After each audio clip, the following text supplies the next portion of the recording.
പ്രാവശ്യം നാട്ടിൽ നിന്ന് വന്നപ്പോൾ ഞങ്ങളുടെ ഒരു ബാഗ് നിറയെ ഏതാണ്ട് 22 കിലോയോളം സ്നാക്സ് ആയിരുന്നു. അതാണ് ഈ കാണുന്നത് മൊത്തം. ഇത്ര അധികം സ്നാക്സ് എന്തിനാ കൊണ്ടുവന്നതെന്ന് എല്ലാവരും ചോദിച്ചു. അതിനൊരു കാരണമുണ്ട്. ഞങ്ങൾ 2 വർഷം കൂടിയിട്ടാണ് നാട്ടിൽ പോയത്. അതിനിടയ്ക്ക് പല പലഹാരങ്ങളും കഴിക്കാൻ കൊതിയും വന്നിട്ടുണ്ട്. ഇതിനു മുമ്പത്തെ വിഷുവിൻ്റെ സമയത്ത് സൈച്ചേട്ടൻ നാട്ടിലായിരുന്നേ.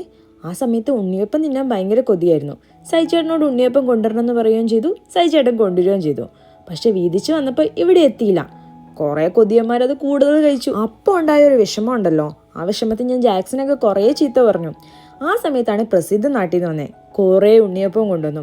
അന്നായിരിക്കും ഞാൻ എൻ്റെ ജീവിതത്തിൽ ഏറ്റവും കൂടുതൽ ഉണ്ണിയപ്പം കഴിച്ചത്. എൻ്റെ കൊതി മാറുന്നത്ര ഉണ്ണിയപ്പം കഴിച്ചു. അന്ന് ഞാൻ തീരുമാനിച്ച നാട്ടിൽ പോയിട്ട് വരുമ്പം കുറേ സ്നാക്സ് കൊണ്ടുവന്നിട്ട് എല്ലാവർക്കും മതിയാവോളം കഴിക്കാൻ കൊടുക്കണം. അതുകൊണ്ട് ഈ പരിപാടി ഇന്നോ ഇന്നലെയോ പ്ലാൻ ചെയ്തതല്ല, കുറേ നാളായിട്ട് പ്ലാൻ ചെയ്ത് സെറ്റ് ചെയ്തതാണ്. സ്ഥലപരിമിതിയൊക്കെ ഉണ്ടായിരുന്നു. നമുക്ക് ടീമിൽ കുറച്ച് ആൾ കൂടുതലാണല്ലോ. എന്തായാലും പരിപാടി കളറായി.